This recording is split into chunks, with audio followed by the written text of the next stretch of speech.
എല്ലാവർക്കും സ്വാഗതം. അങ്ങനെ ഹരിയുടെ കാര്യമൊക്കെ അലീനയോട് സംസാരിക്കുകയാണ് കേട്ടോ ശിവൻ. ഹരിയുടെ പേരിലുള്ള പോക്സോ കേസ് ഒഴിവാക്കി കിട്ടിയിട്ടുണ്ടെങ്കിൽ ഹരിക്ക് ജാമ്യം കിട്ടിയതിനെ അവൻ ഇങ്ങനെ ആണയിട്ട് പറയുന്നുണ്ട്. ആ പെൺകുട്ടീനെ പ്രായപൂർത്തിയാവുന്നതിന് മുന്നേ അവൻ ഉപദ്രവിച്ചിട്ടില്ല എന്നുള്ളത്. അവൻ ചെയ്ത തെറ്റിന് അവന് ശിക്ഷ കിട്ടിക്കോട്ടെ, പക്ഷേ ചെയ്യാത്ത തെറ്റിന് ഇങ്ങനെ ശിക്ഷ കിട്ടണ്ടല്ലോ. മോള് ശരണ്യനോട് ഒന്ന് സംസാരിക്കുമോ എന്നൊക്കെയാണ് കേട്ടോ ചോദിക്കുന്നത്. അപ്പം അലീന പറയുന്നുണ്ടായിരുന്നു അവൻ പലതവണ ആ പെൺകുട്ടീനെ ഇങ്ങനെ അപകടപ്പെടുത്താൻ ശ്രമിച്ചതാണ്. അന്നൊക്കെ അവളെ ചെറുത്ത് നിന്നുകൊണ്ട് മാത്രമാണ് അവനത് സാധിക്കാതിരുന്നത്. അപ്പോൾ അങ്ങനെയാണ് പിന്നീട് അവൻ ഇങ്ങനെ അവളെ ബോധാവസ്ഥയിലൊന്നും ചെയ്യാൻ പറ്റില്ല എന്ന് മനസ്സിലാക്കി അവൾക്ക് ഇങ്ങനെ വെള്ളത്തിൽ മയക്കുമരുന്ന് കലർത്തി കൊടുത്ത് അവൻ ഇങ്ങനെ അവളെ ഇങ്ങനെ അവൻ്റെ കൂട്ടുകാർക്കും കൂടെ പങ്കുവെച്ചത് എന്നൊക്കെ പറയാണ് കേട്ടോ. അപ്പോൾ ഹരിക്ക് വേണ്ടിയിട്ട് ഞാനൊരു ചെറു വിരൽ പോലും അനക്കില്ല, അതിനോട് എനിക്ക് താല്പര്യമില്ല. ഇങ്ങനെയുള്ള അത്രയും ക്രൂരമായിട്ടുള്ള ഒരു മനസ്സാണ് അവൻ്റേത്. അങ്കിളെ അവൻ എന്നോട് ചെയ്ത് തന്നെ അങ്കിളിന് അറിയാവുന്ന കാര്യമല്ലേ എന്ന് പറയുന്നുണ്ട് കേട്ടോ. അപ്പം ഇങ്ങനെയുള്ളവർക്ക് ശിക്ഷ കിട്ടണം, ജയിലിൽ തന്നെ കിടക്കണം എന്ന് പറയുന്നുണ്ട്. അതുമാത്രം പോരാ, മാനസികാരോഗ്യ കേന്ദ്രത്തിൽ കൊണ്ടുപോയി അവനെ ചികിത്സിക്കണം എന്നൊക്കെയാണ് കേട്ടോ അലീന പറയുന്നത്. പക്ഷേ ഇവന് കാര്യം മനസ്സിലായല്ലോ. അപ്പോൾ അതുകൊണ്ട് പിന്നീട് അലീനയോട് പറഞ്ഞിട്ട് കാര്യമില്ല എന്ന് മനസ്സിലാക്കിയിട്ട് പിന്നീട് ഞാൻ വൈജയനെ ഒന്ന് കാണട്ടെ എന്ന് പറയുന്നുണ്ട് കേട്ടോ അവിടെ നിന്ന്. അപ്പോൾ അലീന പറയും അങ്കിള് വേണമെങ്കിൽ ഷർണിയുടെ വീട്ടുകാരോടൊന്ന് സംസാരിച്ച് നോക്കുക എന്നൊക്കെ പറയുന്നുണ്ടായിരുന്നേ. എന്തായാലും പിന്നീട് വൈജയനെയും കൂടെ ഒന്ന് കാണട്ടെ എന്ന് പറഞ്ഞിട്ട് ശിവൻ അവിടെ നിന്ന് പോകാൻ നിൽക്കുമ്പോൾ അലീന പറയുന്നുണ്ടായിരുന്നു അങ്കിളെ മാഡം ഇന്നലെ എന്നെ കാണാൻ വന്നിട്ടുണ്ടായിരുന്നു, എന്നിട്ട് എന്നോട് ഇവിടുന്ന് പോകണമെന്ന് ആവശ്യപ്പെട്ടു എന്ന് പറയും. അപ്പോൾ അലീനയോട് ചോദിക്കുന്നുണ്ട് ശിവൻ അലീന എന്നിട്ട് എന്ത് തീരുമാനിച്ചു എന്ന്. പോകാമെന്ന് ഞാൻ വാക്ക് കൊടുക്കുകയും ചെയ്തു എന്ന് പറയുന്നുണ്ട്. ഹരിയുടെ കാര്യമൊക്കെ പറഞ്ഞ് സംസാരിച്ച് കഴിഞ്ഞിട്ട് അലീന ചോദിക്കുന്നുണ്ട് അങ്കിളിന് എന്നോട് വിരോധമൊന്നും ഇല്ലല്ലോ, ദേഷ്യമൊന്നും ഇല്ലല്ലോ എന്ന്. അപ്പോൾ ശിവൻ പറയുന്നുണ്ട് എന്തിനാ ദേഷ്യം, എനിക്കൊരു ദേഷ്യമില്ല എന്ന് പറയുന്നുണ്ട് കേട്ടോ. അപ്പോൾ എന്നിട്ട് പറയുന്നുണ്ടായിരുന്നു മകനായി പോയില്ലേ, അങ്ങനെ ഉപേക്ഷിച്ച് കളയാൻ പറ്റില്ലല്ലോ, അതുകൊണ്ടാണ് ഇങ്ങനെ ഓരോരോ ഇതിങ്ങനെ ചോദിക്കുന്നത് എന്നൊക്കെ പറയുന്നുണ്ടായിരുന്നേ. അതുപോലെ തന്നെ അലീന പറയുന്നുണ്ടായിരുന്നു ഹരിയുടെ കാര്യം പറഞ്ഞ് അങ്കിളിൻ്റെ വില കളയല്ലേ, എനിക്ക് ഇങ്ങനെ എൻ്റെ മനസ്സിൽ അങ്കിളിനൊരു സ്ഥാനം ഇതൊക്കെ ഉണ്ട്, അത് വെറുതെ കളയല്ലേ എന്നൊക്കെ അലീന പറയുന്നുണ്ടായിരുന്നേ. പിന്നീട് വൈജ പറഞ്ഞ കാര്യങ്ങളൊക്കെ പറയുകയാണ് കേട്ടോ. എന്നോട് ഇവിടുന്ന് പോകാൻ ആവശ്യപ്പെട്ടിട്ടുണ്ട് മാഡം, എനിക്ക് എത്ര പണം വേണമെങ്കിലും തരാമെന്നൊക്കെ പറഞ്ഞു എന്നൊക്കെ പറയുമ്പോൾ ശിവൻ പറയുകയാണ് അവളുടെ അറിവില്ലായ്മ കൊണ്ട് പറയുന്നതല്ലേ, അവൾക്കൊന്നും അറിയത്തില്ലല്ലോ എന്ന് പറയുമ്പോൾ അലീന പറയുന്നുണ്ടായിരുന്നു ശരിയാണ്, എല്ലാവർക്കും അതാണല്ലോ പ്രശ്നം, അറിവില്ലായ്മയാണല്ലോ പ്രശ്നം അല്ലെങ്കിൽ എന്നിങ്ങനെ ചോദിക്കും. അതൊക്കെ പോട്ടെ, ഞാനിങ്ങനെ അങ്കിളിനോടും കൂടെ ഈ കാര്യം ഒന്ന് സൂചിപ്പിച്ചു എന്നേ ഉള്ളൂ എന്ന് പറയും. പിന്നീട് ശിവൻ വൈജയനെയും കൂടെ കാണട്ടെ എന്ന് പറഞ്ഞിട്ട് അവിടെ നിന്ന് അങ്ങ് പോവാണ് കേട്ടോ. വൈജയാണെങ്കിൽ ഈ സമയത്ത് മൊബൈലിൽ എന്തോ നോക്കിക്കൊണ്ടിരിക്കുകയാണ് കേട്ടോ. അപ്പോൾ വാതിലിന് മുട്ടുന്ന ശബ്ദം കേട്ടിട്ടൊന്നും വാതിൽ തുറക്കുന്നൊന്നുമില്ല. അപ്പോൾ വൈജയ് എന്ന് പറഞ്ഞിട്ട് ശിവനാണെങ്കിലും അവിടെ നിന്ന് വിളിക്കുകയാണ്. അപ്പോൾ ഇതാ വരുന്നു ശിവേട്ട, ഇപ്പോൾ തുറക്കാമെന്ന് പറയും കേട്ടോ. ശിവേട്ടനാണെന്ന് മനസ്സിലാക്കിയതുകൊണ്ടാണ് കേട്ടോ ഇപ്പോൾ തുറക്കാമെന്ന് പറയുന്നത്. പിന്നീട് വാതിൽ തുറക്കുന്ന സമയത്ത് ശിവൻ ചോദിക്കുന്നുണ്ട് നീ എന്തിനാ എപ്പോഴും ഇങ്ങനെ ഈ മുറി ലോക്ക് ചെയ്തിരിക്കുന്നത്, ഇങ്ങനെ ഇവിടെ മുട്ടിയിട്ട് നിൻ്റെ അനുവാദമൊക്കെ പെർമിഷൻ എടുത്തിട്ട് വേണോ ഇങ്ങോട്ടേക്ക് ആർക്കെങ്കിലും കയറി വരാൻ എന്ന് ചോദിക്കുമ്പോൾ വൈജ പറയാണ് ഇങ്ങോട്ട് ആര് കയറി വരാനാ, ഞാൻ ചത്താൽ പോലും തിരിഞ്ഞു നോക്കാത്തൊരു ഭർത്താവും നന്ദിയില്ലാത്ത മക്കളുമാണ് ഇവിടെ ഉള്ളത്, മക്കളെല്ലാവരും അതുപോലെ തന്നെ അവളുടെ സൈഡായില്ലേ എന്നൊക്കെ ഇങ്ങനെ പറയുമ്പോൾ ശിവൻ പറയുന്നുണ്ട് അവരെല്ലാവരും അവൾക്കൊപ്പം നിൽക്കണമെങ്കിൽ അതിലെന്തെങ്കിലും കാര്യം ഉണ്ടാവുമെന്ന് മനസ്സിലാക്കാനുള്ള ബുദ്ധി നിനക്കില്ലേ എന്നിങ്ങനെ വൈജയനോട് ശിവൻ ചോദിക്കുമ്പോൾ പറയുന്നുണ്ടായിരുന്നു എനിക്ക് ബുദ്ധി ഉള്ളത് കൊണ്ടാണല്ലോ ഞാൻ അവളുടെ കൈവശത്തിലൊന്നും വീഴാതെ ഇവിടെ പിടിച്ചു നിൽക്കുന്നതെന്നും പറയുന്നുണ്ട് കേട്ടോ. പിന്നീട് ശിവൻ ചോദിക്കുകയാണ് നീ എന്തിനാ എന്നെ വിളിച്ച് വരുത്തിയത് എന്ന് ചോദിക്കും. അപ്പോൾ ഞാൻ ആരെയും വിളിച്ച് വരുത്തിയിട്ടില്ല എന്നാണ് കേട്ടോ വൈജ പറയുന്നത്. അപ്പോൾ ശിവൻ ചോദിക്കുന്നുണ്ടായിരുന്നു ഇന്നലെ രാത്രി പിന്നെ നീ എന്നെ വിളിച്ചിട്ട് എന്താ പറഞ്ഞത്, നീ എന്താ പൊട്ടം കളിക്കുകയാണോ വൈജയെന്ന് ചോദിക്കുന്നുണ്ട്. അപ്പോൾ വൈജയന്തി പറയുന്നുണ്ടായിരുന്നു എൻ്റെ കാര്യമല്ലേ പറഞ്ഞത്, എനിക്കിവിടെ അവളുണ്ടെങ്കിൽ നിൽക്കാൻ പറ്റത്തില്ല, ഞാനങ്ങ് മാറിക്കൊടുത്തോളാം എന്നല്ലേ പറഞ്ഞത് എന്നൊക്കെ ഇങ്ങനെ പറയുമ്പോൾ നീ എങ്ങോട്ട് മാറാനാണ്, നിൻ്റെ വീടല്ലേ, നിൻ്റെ ഭർത്താവും കുട്ടികളും അല്ലേ ഇവിടെ ഉള്ളത് എന്നൊക്കെ പറയുമ്പോൾ അതങ്ങനെയൊന്നല്ല എന്നാണ് കേട്ടോ പറയുന്നത്. എനിക്ക് എൻ്റെ ഭർത്താവിൻ്റെ കാര്യം എനിക്കറിയില്ല, എൻ്റെ മക്കളെ എനിക്ക് തിരിച്ചു വേണം, അതുപോലെ തന്നെ അലീന ആ വീട്ടിലുണ്ടാവാനും പാടില്ല എന്നാണ് കേട്ടോ പറയുന്നത് വൈജയന്തി. അപ്പോൾ ശിവൻ പറയുന്നുണ്ട് അലീന എന്നോടും പറഞ്ഞിട്ടുണ്ടായിരുന്നു അവൾ പോവാൻ തയ്യാറാണ് എന്നുള്ളത്, പിന്നെ നിനക്ക് എന്താ വേണ്ടത് എന്നൊക്കെ ഇങ്ങനെ വൈജയനോട് ശിവൻ ചോദിക്കുന്ന സമയത്ത് അവൾ അതെന്നോടും പറഞ്ഞതാണ്, പക്ഷേ അവൾ എനിക്കൊരു ഉറപ്പും കൂടി തരണം, അവൾ ആയിട്ട് ഇനി ഈ വീടുമായിട്ട് അവൾക്ക് ഒരു ബന്ധം വെക്കാൻ പാടില്ല അവൾ, അങ്ങനെ ഒരു ഉറപ്പും കൂടെ എനിക്ക് കിട്ടണം എന്ന് പറയുമ്പോൾ എന്തിനാ വൈജി നീ ഇങ്ങനെ വാശി പിടിക്കുന്നത് എന്നൊക്കെ ചോദിക്കുന്നുണ്ട് കേട്ടോ. അപ്പോൾ നിൻ്റെ വീടല്ലേ ഇതെന്ന് ചോദിക്കുമ്പോൾ എൻ്റെ വീടല്ല, ഏതോ ഒരു തെരുവ് വേശ്യയ്ക്ക് പറഞ്ഞ അവൾ ഈ വീട്ടിലുണ്ടാവുമ്പോൾ എനിക്കിവിടെ താമസിക്കാൻ പറ്റില്ല എന്നൊക്കെയാണ് കേട്ടോ വൈജ പറയുന്നത്. അപ്പോൾ നീ ഇങ്ങനെ വാക്കുകൾ സൂക്ഷിച്ച് ഉപയോഗിക്കണം, നീ എന്തൊക്കെയാണ് ഈ പറയുന്നത് എന്നൊക്കെ ചോദിക്കുമ്പോൾ അവളെക്കുറിച്ച് എൻ്റെ വായിൽ ഇതൊക്കെ തന്നെ വരുള്ളൂ എന്നാണ് വൈജ പറയുന്നത്.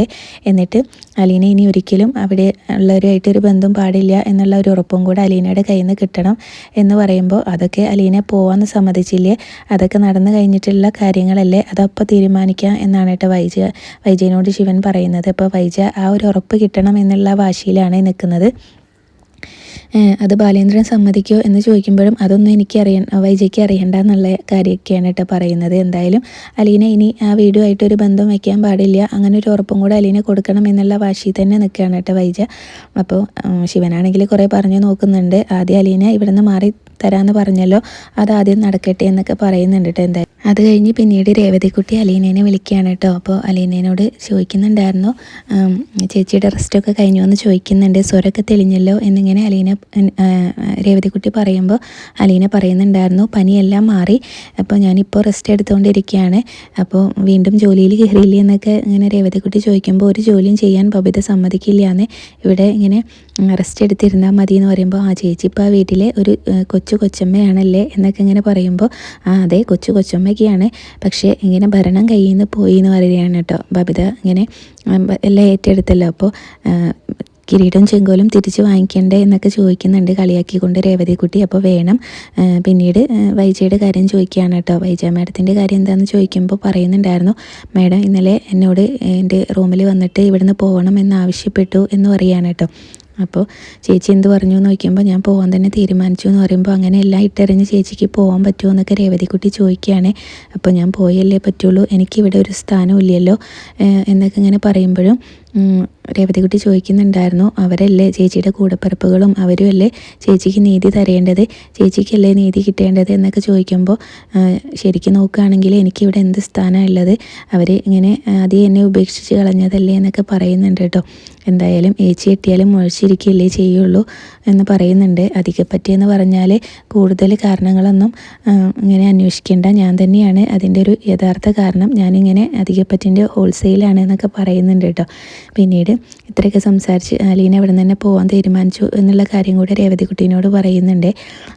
പിന്നെ അത് കഴിഞ്ഞ് രേവതിക്കുട്ടിയാണെങ്കിലും രേവതിക്കുട്ടീനോട് ഓരോ കാര്യങ്ങൾ ചോദിക്കുമ്പോൾ രേവതിക്കുട്ടി പറയുന്നുണ്ട്, ഇതൊന്നും ഇപ്പോൾ എനിക്കറിയത്തില്ല, ഇതിപ്പോൾ കോഴിയാണോ മുട്ടയാണോ ആദ്യം ഉണ്ടായതെന്ന് ചോദിക്കുന്ന പോലെ ആവുമല്ലോ, ഒന്നും അറിയത്തില്ല എന്ന് പറയും. പിന്നീടാണ് ചിന്നിമോളുടെ കാര്യം പറയുന്നത് കേട്ടോ. ത്യാഗഭവനത്തിൽ നിന്ന് മദർ സുപ്പീരിയർ വിളിച്ചിട്ടുണ്ടായിരുന്നു, ചിന്നിമോളെ അഡോപ്റ്റ് ചെയ്യാൻ വേണ്ടിയിട്ട് ഒരു മാഡം വന്നിട്ടുണ്ടായിരുന്നു എന്നാണ് പറഞ്ഞത് എന്നൊക്കെ ഇങ്ങനെ പറയുന്നുണ്ട്. അപ്പോൾ രേവതിക്കുട്ടീനോട് അലീന ചോദിക്കുന്നുണ്ട്, നീ എന്താ എന്നിട്ട് സുപ്പീരിയറിനോട് പറഞ്ഞതെന്ന് ചോദിക്കുന്നുണ്ട് കേട്ടോ. അങ്ങനെ അവൾ ഇങ്ങനെ ആർക്കും ഇങ്ങനെ നമ്മുടെ അനുവാദം ഇല്ലാതെ ഇങ്ങനെ അഡോപ്റ്റ് ചെയ്യാനൊന്നും പറ്റില്ലല്ലോ എന്നും കൂടെ അലീന പറയുന്നുണ്ട്. അത് ശരിയാണ്, അവർ ഇങ്ങനെ ആ മാഡം ഒരു ആൺകുട്ടിക്ക് വേണ്ടിയിട്ടായിരുന്നു, ആൺകുട്ടീനെ അഡോപ്റ്റ് ചെയ്യാൻ വേണ്ടിയിട്ടായിരുന്നു രജിസ്റ്റർ ചെയ്തിട്ടുണ്ടായിരുന്നത്. ചിന്നിമോളെ കൂടെ കണ്ടപ്പോൾ അവർക്ക് ചിന്നിമോളെ കൂടെ ഇങ്ങനെ വേണമെന്നുള്ള ഒരു ആവശ്യം പറഞ്ഞതാണ്. അപ്പോൾ നമ്മുടെ അനുവാദം കിട്ടിയാലല്ലേ അത് പറ്റുള്ളൂ എന്ന് രേവതിക്കുട്ടിയും പറയുകയാണ്. എന്നിട്ട് നീ എന്ത് തീരുമാനിച്ചു, നീ എന്താ മദറിനോട് പറഞ്ഞതെന്ന് ചോദിക്കുമ്പോൾ രേവതിക്കുട്ടി പറയുന്നുണ്ട്, ഞാൻ അലീന ചേച്ചിനോടും കൂടെ ചോദിച്ചിട്ട് പറയാമെന്നാണ് പറഞ്ഞതെന്ന് അറിയും കേട്ടോ.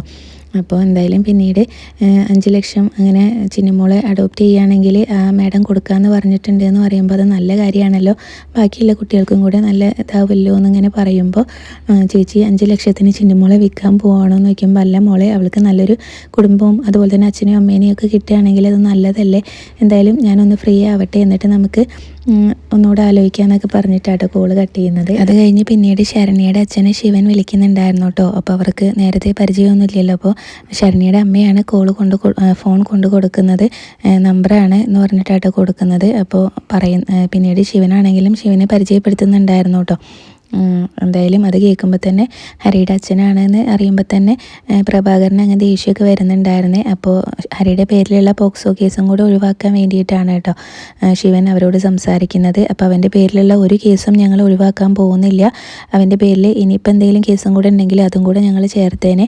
അപ്പോൾ നീ എന്തിനാണോ അവനെ ജനിപ്പിച്ചത്, ഇങ്ങനെ ഒരു മകനെ ഉള്ളതിനേക്കാളും നല്ലത് നിനക്ക് തൂങ്ങിച്ചാവുന്നതാണ് എന്നുള്ള കാര്യങ്ങളൊക്കെ ഭയങ്കര ദേഷ്യത്തിൽ ശരണ്യയുടെ അച്ഛൻ ശിവനോട് പറയുന്നുണ്ട് കേട്ടോ. അപ്പോൾ നിങ്ങൾ പറയുന്നതെല്ലാം ഞാൻ സമ്മതിച്ച് തന്നതാണ്, അവൻ ചെയ്തത് വലിയൊരു തെറ്റ് തന്നെയാണ്, ആർക്കും ക്ഷമിക്കാൻ പറ്റാത്ത ഒരു തെറ്റ് തന്നെയാണ്. പക്ഷേ അവൻ ഇങ്ങനെ നിങ്ങളുടെ മകളെ പ്രായപൂർത്തിയാവുന്നതിന് മുന്നേ ഒരു ഉപദ്രവം ചെയ്തിട്ടില്ല എന്നാണ് അവൻ പറയുന്നത്. അപ്പോൾ അവൻ ചെയ്യാത്ത തെറ്റിന് അവൻ ഇങ്ങനെ ശിക്ഷ അനുഭവിക്കേണ്ടല്ലോ, അവൻ ചെയ്ത തെറ്റിന് എത്ര വേണേലും ശിക്ഷ അനുഭവിച്ചോട്ടെ എന്നുള്ള കാര്യങ്ങളൊക്കെ ശിവൻ ശരണ്യയുടെ അച്ഛനോടും പറഞ്ഞു നോക്കുന്നുണ്ട് കേട്ടോ.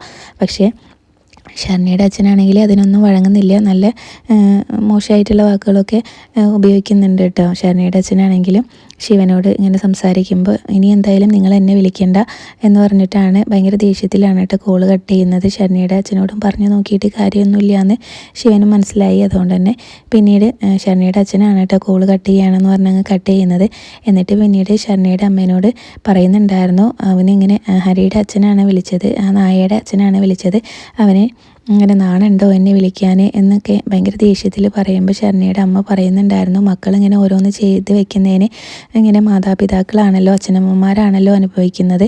ഇപ്പോൾ നമ്മുടെ മകളോട് ഇങ്ങനെ ചെയ്തതിന് നമ്മളും പുറത്തിറങ്ങുമ്പോൾ അനുഭവിക്കുന്നില്ല, ആരുടെയും മുഖത്തേക്ക് നേരവണ്ണം ഒന്ന് നോക്കാൻ പോലും പറ്റുന്നില്ല എന്നൊക്കെ പറയുകയാണ് കേട്ടോ ശരണ്യയുടെ അമ്മ. അപ്പോൾ ശരണ്യയുടെ അച്ഛൻ പറയുന്നുണ്ട്, നമ്മൾ അനുഭവിക്കുന്നില്ലേ അതുപോലെ അയാളും അങ്ങ് അനുഭവിക്കട്ടെ എന്നിങ്ങനെ പറയൂ കേട്ടോ ഭയങ്കര ദേഷ്യത്തിൽ. അപ്പോൾ എന്തായാലും പിന്നീട് ശരണ്യയുടെ അമ്മയാണെങ്കിലും ഇത്രയും പറഞ്ഞിട്ട് അവിടെ നിന്ന് അങ്ങ് പോവാണ് കേട്ടോ. അത് കഴിഞ്ഞ് പിന്നീട് അലീന ബ്രേക്ക്ഫാസ്റ്റ് എല്ലാം ടേബിളിലേക്ക് എടുത്ത് വെക്കുകയാണ്. അപ്പോൾ അച്ഛന് ബ്രേക്ക്ഫാസ്റ്റ് കഴിക്കാനായിട്ടുണ്ടോ എന്ന് കൃഷ്ണനോട് ചോദിക്കാൻ പറയുന്നുണ്ട് കേട്ടോ. അപ്പോൾ അച്ഛന് ഇപ്പോൾ തന്നെ ആയിട്ടില്ല, ഒരു ചായ കിട്ടിയാൽ കൊള്ളായിരുന്നു എന്ന് പറഞ്ഞിട്ടുണ്ടായിരുന്നു എന്ന് പറയുമ്പോൾ ആ ചായ ഞാനിപ്പോൾ തന്നെ അച്ഛന് കൊടുക്കാമെന്ന് പറയും. എന്നിട്ട് അലീന ചേച്ചി കഴിച്ചോ എന്ന് ചോദിക്കുന്നുണ്ട്. അപ്പോൾ ഞാൻ കഴിക്കാനിരുന്നാൽ ലേറ്റ് ആവും എന്ന് പറഞ്ഞിട്ട് അലീന കഴിക്കാതെ പോകാനുള്ള പരിപാടിയാണ് കേട്ടോ. അപ്പോൾ ബബിത അവിടെ പിടിച്ചിരുത്തുന്നുണ്ട്, കഴിച്ചിട്ട് പോയാൽ മതി എന്ന് പറഞ്ഞിട്ട്. എന്നിട്ട് രോഹിത് റെഡിയായോ, അതുപോലെ തന്നെ കൃഷ്ണ പറയുന്നുണ്ടായിരുന്നു രോഹിയേട്ടൻ ഒരു കപ്പ് ചായയും കൊണ്ടങ്ങ് പോയതാണ്, റെഡി ആവാനാണെന്നും പറഞ്ഞ്. എന്നിട്ട് ഇപ്പോഴും റെഡി ആയിട്ടില്ലേ എന്ന് ചോദിക്കുമ്പോൾ അവനിങ്ങനെ പേടി കാണും, അതുപോലെ തന്നെ ധൈര്യമൊക്കെ കുറവ് കാണും എന്നൊക്കെ പറയുകയാണ് കേട്ടോ അലീന. അപ്പോൾ പറയുന്നുണ്ടായിരുന്നു, ബബിതയും കൃഷ്ണമോളും ആണെങ്കിലും പറയുന്നുണ്ടായിരുന്നു, അച്ഛൻ ഇങ്ങനെ ചെന്ന് പറഞ്ഞിട്ട് നടക്കാത്ത കാര്യത്തിനാണ് അലീന ചേച്ചി രോഹിയേട്ടനെയും കൊണ്ട് പോകുന്നത് എന്ന് പറയുകയാണ്. ആ മാനേജർ അച്ഛനാണെങ്കിൽ ഭയങ്കര സ്ട്രിക്റ്റ് ആണെന്നൊക്കെയാണ് പറഞ്ഞു കേട്ടിട്ടുള്ളത് എന്ന് പറയുന്നുണ്ട് കേട്ടോ.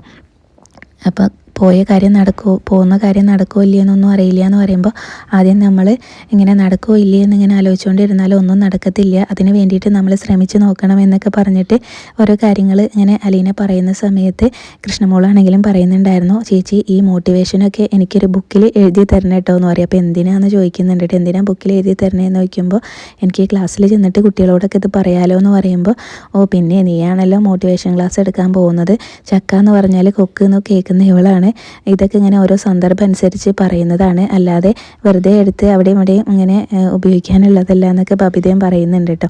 അപ്പോൾ ബബിത പറയുന്നത് കേട്ടിട്ട് അലീനയാണെങ്കിലും ചിരിക്കുകയാണ് കേട്ടോ. ആ ചേച്ചിക്ക് അല്ലെങ്കിൽ ഇപ്പോൾ ഒരു പക്ഷാഭേദമൊക്കെ ഉണ്ട്, വന്ന വഴി മറക്കരുത് എന്നൊക്കെ ഇങ്ങനെ കൃഷ്ണമോള് പറയുമ്പോൾ, ഓ അങ്ങനെയാണോ, എന്നാൽ പിന്നെ ഞാനൊന്ന് സ്നേഹിച്ച് കളയാമെന്ന് പറഞ്ഞിട്ട് ആ വായങ്ങ് തുറന്നേന്ന് പറഞ്ഞിട്ട് അലീന കഴിച്ചുകൊണ്ടിരിക്കുന്നതെന്ന് കുറച്ചെടുത്തിട്ട് ഇങ്ങനെ കൃഷ്ണമോളുടെ വായിലേക്ക് വെച്ച് കൊടുക്കുന്നുണ്ട് കേട്ടോ. എന്നിട്ട് രോഹിത്തിനെ വിളിച്ചിട്ട് ബ്രേക്ക്ഫാസ്റ്റ് കൊടുക്കണേ എന്നൊക്കെ പറഞ്ഞ് ഏൽപ്പിച്ചിട്ടാണ് കേട്ടോ, ബബിതിനോട് പറഞ്ഞ് ഏൽപ്പിച്ചിട്ടാണ് അലീന അവിടെ നിന്ന് അങ്ങ് പോകുന്നത്. പിന്നീട് കാണിക്കുന്നത് കൊല്ലപ്പള്ളിയാണ്.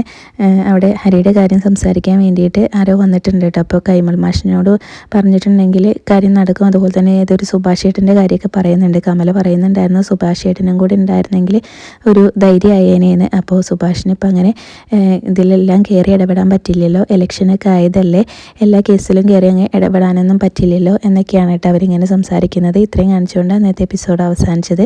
പിന്നീട് പ്രമോ കാണിക്കുന്നുണ്ട്. എന്തായാലും ശരണ്യയുടെ അച്ഛനുമായിട്ട് കമലയുടെ വീട്ടിൽ വന്നിട്ടുണ്ടായിരുന്ന ആൾ സംസാരിക്കുന്നുണ്ട് കേട്ടോ. അതുപോലെ തന്നെ ഹരിയുടെ അച്ഛനുമായിട്ട് നിങ്ങളൊന്ന് സംസാരിച്ച് നോക്കുക എന്നൊക്കെയാണ് പറയുന്നത്. അപ്പോൾ ശരണ്യയുടെ അച്ഛൻ ചോദിക്കുന്നുണ്ട്, എൻ്റെ മകളുടെ മാനത്തിന് ഞാൻ വില പറയാനോ എന്നൊക്കെയാണ് ചോദിക്കുന്നത്. പിന്നീട് രോഹിത്തും അലീനയും കൂടെ പോകാനായിട്ട് ഇറങ്ങുന്ന സമയത്ത് ബാലചന്ദ്രനാണെങ്കിലും രോഹിത്തിനെ ഉപദേശിക്കുന്നുണ്ട്, പലരും നിന്നെ പലതും പറഞ്ഞ് തളർത്താൻ കാണും, അപ്പോൾ അതൊന്നും നീ കാര്യമാക്കണ്ട എന്നൊക്കെ പറഞ്ഞ് കുറേ ഉപദേശങ്ങൾ കൊടുക്കുന്നുണ്ട് കേട്ടോ. എന്തായാലും അലീന രോഹിത്തിനെ കൂട്ടിയിട്ട് അവിടെ നിന്ന് ഇറങ്ങുന്നതും കാണിക്കുന്നുണ്ട് പ്രമോല്. അപ്പോൾ ഇത്രയൊക്കെയാണ് കേട്ടോ പ്രമോല് കാണിച്ചിട്ടുണ്ടായിരുന്നത്. റിവ്യൂ ഇഷ്ടപ്പെട്ടെങ്കിൽ ചാനലൊന്ന് സബ്സ്ക്രൈബ് ചെയ്ത് സപ്പോർട്ട് ചെയ്യണേ. താങ്ക്